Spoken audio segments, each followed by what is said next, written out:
Welcome back monsters. இன்றைக்கி நம்ம வீடியோவில் நம்ம தலைவன் ஸ்டைலில் ஒன்றுக்கொன்று சம்மந்தம் இல்லாத பற்றி இர்ரெலவெண்ட்டான இன்சிடென்ட் பற்றி தான் பார்க்க போகிறோம். வாங்க வீடியோக்குள்ளே போகலாம். இது உங்கள் தமிழ் மான்ஸ்டர், நான் உங்கள் சதீஷ்.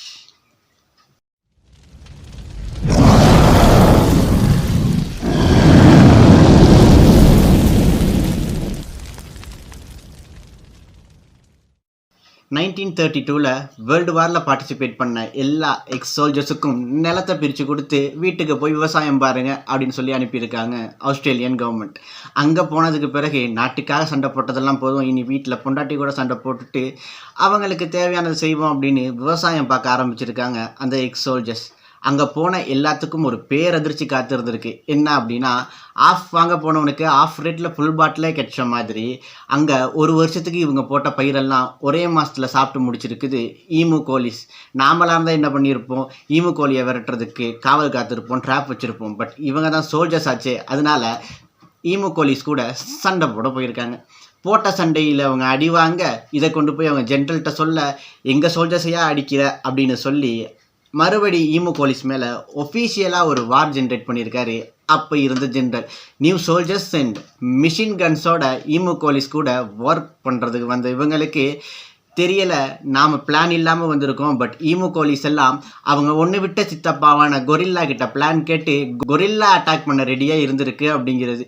அங்கே போயிட்டு 2வது முறையாக ஈமு கோலிஸோட சண்டை போட போனவங்க தோற்று தான் வந்திருக்காங்க. உலகத்திலேயே படு பயங்கரமான தோல்வியான வார் அப்படின்னு இந்த வார் தான் ரெக்கார்ட் ஆகிருக்குது. இட்டாலியன் மக்களுக்கு ரொம்ப பிடிச்ச சாப்பாடு அப்படின்னா பாஸ்தா தான். 2007 பாஸ்தா கம்பெனி எல்லாம் பாஸ்தா விலையை பயங்கரமாக கூட்டி வச்சுருக்கும் போது நாங்கள் இன்றைக்கி பாஸ்தாவே சாப்பிட மாட்டோம் அப்படின்னு இட்டாலியன் மக்கள் எல்லாம் ஒரு நாள் முழுக்க பாஸ்தா சாப்பிடாம போராட்டம் பண்ணியிருக்காங்க. தேசிய லெவலில், அதாவது நேஷனல் வைடாக ஒரு ப்ரொட்டஸ்ட் க்ரியேட் பண்ணியிருக்காங்க, பாஸ்தா சாப்பிடக்கூடாது அப்படின்னு. அதை பார்த்து பயந்த பாஸ்தா கம்பெனிஸ் எல்லாம் இமீடியட்டாக பாஸ்தா விலையை குறைச்சிருக்காங்க. எவ்வளோ தான் போராட்டம் நடந்தாலும் பாஸ்தாவுக்கு போராட்டங்கிறது கொஞ்சம் வித்தியாசமாக தான் இருக்குல்ல. வீட்டில் வெட்டியாக தானே இருக்கும் அப்படின்னு நினச்ச லாரி வெல்டர் அப்படிங்கிற ஒரு ட்ரக் டிரைவர் அவர் வீட்டில் இருந்த ஒரு லேண்ட் சேரை வாசலில் கொண்டாந்து வச்சு 45 ஹீலியம் பலூனோட 15,000 அடி உயரத்துக்கு பறந்து சாதனை பண்ணியிருக்காரு. மேலே போயிட்டுமே கீழே வர்றதுக்கு என்ன பண்ணணும்னு பிளான் பண்ண அவர் கீழே இருந்து ஒரு ஏகன் எடுத்துகிட்டு போயிட்டு ஒவ்வொரு பலூனாக சுட்டு கீழே வந்து லேண்ட் ஆகியிருக்காரு. என்னதான் இது கின்னஸ்லேயே ரெக்கார்ட் பண்ணுற அளவுக்கு பெரிய ரெக்கார்டாக இருந்தாலும் அந்த டைம் அமெரிக்காவில் இருந்த FAA அப்படிங்கிற டிரான்ஸ்போர்ட் டிபார்ட்மெண்ட்டுக்கு இந்த விஷயம் பிடிக்கலை. நீங்கள்லாம் இப்படி பறந்துட்டீங்க அப்படின்னா எங்கள் பிஸ்னஸ் எப்படி ஓடும்னு நினச்சிருப்பாங்களோ என்னவோ. அவர் மேலே கேஸை போட கஷ்டப்பட்டு ரெக்கார்ட் பண்ணவர் ஃபைன் கட்டி வீட்டுக்கு போக வேண்டிய நிலைமை ஆயிடுச்சு. சின்ன வயசில் நாமெல்லாம் பபிள் ட்ராப்பை உடச்சி விளையாடிக்கிட்டு இருந்திருப்போம். இன்றைக்கி வரைக்கும் நான் உடச்சிக்கிட்டு தான் இருக்கிறேன். But American people January month last Monday bubble wrap உடைக்கிறதுக்குன்னே செலிப்ரேட் பண்ணுறாங்க அப்படின்னு சொன்னால் நம்பக்கூடிய மாதிரி இருக்கா? ஒவ்வொரு வருஷமும் ஜனவரி மந்த் லாஸ்ட் மண்டேயை ஒரு அன்அஃபிஷியல் ஹாலிடேவாக இருக்கிற டிபார்ட்மெண்ட் கம்பெனின்னு எல்லா இடத்துலையும் பபிள் ட்ராப்பை உடைக்கிறதுக்காகவே அமெரிக்கன் பீப்புள் செலிப்ரேட் பண்ணிட்டு வராங்க. இது ஏன் அப்படின்னு கேட்டதுக்கு, எங்களுக்கு இது ஸ்ட்ரெஸ் ரிலீஃபாக இருக்குது, செய்கிற வேலையெல்லாம் விட்டுட்டு இது வரைக்கும் இருக்கிற ஸ்ட்ரெஸ்ஸை நாங்கள் இல்லாமாக்கிறதுக்காக அதை ஃபன் பண்ணுறோம் அப்படின்னு சொல்லி ஒவ்வொரு வருஷமும் விடாமல் இதை தொடர்ச்சியாக செஞ்சுக்கிட்டே வராங்க. உண்மையாக இந்த விஷயம் ஒரு ரேடியோ ஜாக்கி ரேடியோவில் பொழுதுபோக்குக்காக சொன்ன ஒரு விஷயம் இன்றைக்கி வேர்ல்டு வைடாக உலக மக்களை பொழுதுபோக்குறதுக்காகவே பயன்படுத்தப்பட்டுக்கிட்டு இருக்குது.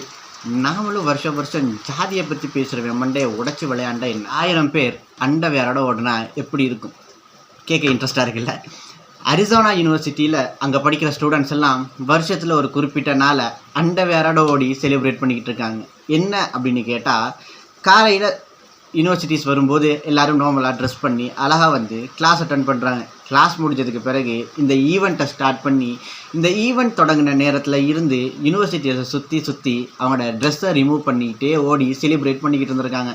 இது ஏன் அப்படின்னு கேட்டால், அவங்க ரிமூவ் பண்ணி போட்ட ட்ரெஸ் எல்லாமே அவங்க சேரிட்டிக்கு டொனேட் பண்ண போகிறாங்க. ஸோ சேரிட்டிக்கு டொனேட் பண்ணணும் அப்படிங்கிற ஒரு அவேர்னஸை க்ரியேட் பண்ணணும் அப்படின்னு இந்த மாதிரி ஒரு ஃபங்க்ஷனை செஞ்சுக்கிட்டு வராங்க.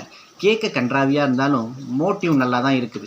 இதே மாதிரி ஒரு ஃபங்க்ஷனை ஸ்ரீலங்கன் யூனிவர்சிட்டிஸில் வச்சா எப்படி இருக்கும்? சரியாக ஏனிலவே ஏற தெரியாத மனுஷன் இருக்கிற இந்த டைமில் ஈல் ஃபிஷ்ஷுக்காக ஒரு கவர்மெண்ட் ஏனியே வச்சுருக்குது அப்படின்னு சொன்னால் நம்ப முடியுதா? ஸ்வீடனில் இருக்கிற ஒரு ஹைட்ரோ எலக்ட்ரிக் டேமில் மேலே இருந்து கீழே தண்ணி பாயும் போது தண்ணியோட வர ஈல் ஃபிஷ் எல்லாம் ரிட்டர்ன் ரீப்ரொடக்ஷன் நடக்கணும் அப்படிங்கிறதுக்காக மேலே போகணும் அப்படின்னு ஸ்வீடன் கவர்மெண்ட் ஒரு ஏணியை வச்சுருக்காங்க. ஏன் அப்படின்னு கேட்டிங்கன்னா ஓடுற தண்ணியில் ரீப்ரொடக்ட் பண்ண முடியாது. ஸோ மேலே வர அந்த ஈல் ஃபிஷ் எல்லாம் இவங்களே பிடிச்சி ஒரு பாதுகாப்பான இடத்துல கொண்டு போயிட்டு ரிட்டர்ன் விடுறாங்க. இதில் சுவாரஸ்யமான விஷயம் என்ன அப்படின்னா நைட் டைமில் தான் இந்த ஈல் ஃபிஷ் எல்லாம் அந்த ஏணி வழியாக மேலே ஏறி போகுது. அதை பார்க்குறதுக்கே ரொம்ப அருமையாக இருக்குது அப்படின்னு சொல்லியிருக்காங்க அங்கே வேலை செய்கிறவங்க. எலெக்ஷனே இல்லாமல் 20 வருஷமாக ஒரு பூனை மேயராக இருந்திருக்குது அப்படின்னு சொன்னால் நம்ப முடிகிற மாதிரி இருக்குதா? உண்மையாக அலஸ்கா அப்படிங்கிற ஏரியாவில் டல்கின்டா அப்படிங்கிற ஊரில் இருக்கிற ஒருத்தர் அங்கே இருக்கிற கவர்மெண்ட் ப்ரெஷர் தாங்க முடியாமல் பூனை ஒன்றை மேயராக அறிவிச்சிட்டு போயிடுறாரு. அது இருக்கிற இடம் ஃபுல்லாக வைரலாக பரவி வர அந்த பூனையை பார்க்குறதுக்கு நிறைய பேர் வந்திருக்கிறாங்க. அந்த இடம் ஒரு டூரிஸ்ட் பிளேஸாகவே மாறி இருக்கு. அதுக்கு பிறகு அங்கே இருந்த மக்கள் எல்லாம் எங்களுக்கு இவர் தான் மேயராக இருக்கணும் அப்படின்னு நினச்சி அவரை மேயராகவே வச்சுருக்காங்க.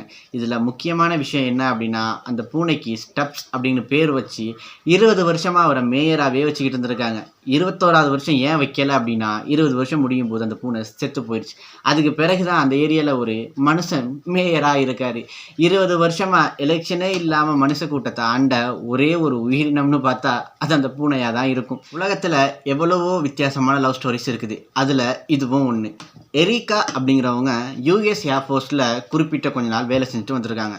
பட் அங்கே இருக்கிற ஒருத்தர் அவங்கள அப்யூஸ் பண்ண ட்ரை பண்ண தாங்கிட்ட இருந்த வால் எடுத்து வாயிலேயே போட்டிருக்காங்க. அதுக்கு பிறகு அவங்கள அங்கேருந்து சஸ்பெண்ட் பண்ண போங்கடா நீங்களும் உங்கள் நாடுன்னு சொல்லி உலகத்தில் இருக்கிற ஒவ்வொரு நாடாக சுற்றி பார்த்து ஃபன் பண்ணிக்கிட்டே வந்திருக்காங்க.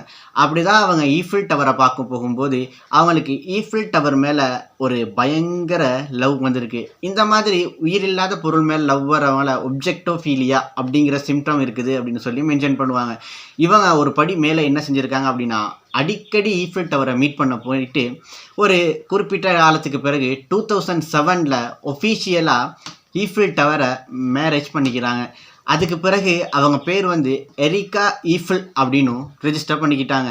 இன்னைய வரைக்கும் ஈஃபில் டவரை வெயிட் பண்ண ஒரே அக்காவா இவங்க தான் இருக்கிறாங்க. ஒரு சில ஹோட்டல்ஸ் போனாலே ஏண்டா போனோன்னு கேட்குற அளவுக்கு சர்வீஸ் மகா மட்டமாக இருக்கும்.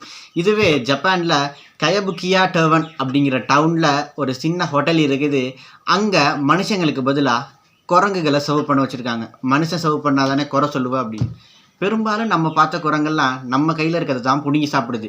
நாம் கேட்குறத கொண்டு வந்து கொடுக்குற குரங்கெல்லாம் வித்தியாசமாக இருக்குல்ல. உலகத்தில் இருக்கிற எல்லா அனிமல்ஸுக்கும் ஜோடி இருக்குது, மனுஷனை சேர்க்கக்கூடாது. என்ன அப்படின்னா 52 ஹெர்ட்ஸ் வேல் அப்படின்னு ஒரு திமிங்கலம் இருக்குது. ஷார்ட்டாக 52 ப்ளூ அப்படின்னு கூப்பிடுவாங்க. இந்த திமிங்கலத்துக்கு ஜோடியே கிடையாது. ஏன் அப்படின்னு கேட்டால் சாதாரணமாக எல்லா திமிங்கலமும் 10லேருந்து 39 ஹெர்ட்ஸ் வரைக்கும் தான் சவுண்ட் க்ரியேட் பண்ணிக்கிட்டு இருக்கும். பட் இந்த திமிங்கலம் 52 ஹெர்ட்ஸில் சவுண்ட் க்ரியேட் பண்ணியிருக்குது. சாதாரணமாக மற்ற திமிங்கலங்களை விட இது பயங்கரமாக சவுண்ட் கொடுக்கறதுனால இந்த சவுண்ட் எந்த திமிங்கலத்துக்கும் கேட்காது. ஸோ இது என்ன சொல்ல வருது அப்படிங்கிறது எந்த திமிங்கலத்துக்கும் புரியாது. அதனால இது கிட்டையே எந்த திமிங்கலமும் போகாததுனால கடைசி வரைக்கும் தனிமையிலேயே இருந்துக்கிட்டு இருந்திருக்கு. நல்லா ஞாபகம் வச்சுக்கிங்க, மற்றவங்களை விட நீங்கள் கொஞ்சம் டிஃப்ரெண்ட்டாக இருக்கீங்க அப்படின்னா, அறிவாக இருக்கீங்க அப்படின்னா உங்களுக்கு ஜோடி கிடைக்காது. ஸோ தனியாக இருக்கீங்க அப்படின்னா உங்களுக்கு பார்ட்னராக இந்த வேல் இருக்குது. சாரி, நம்மளுக்கு பார்ட்னராக இந்த வேல் இருக்குது.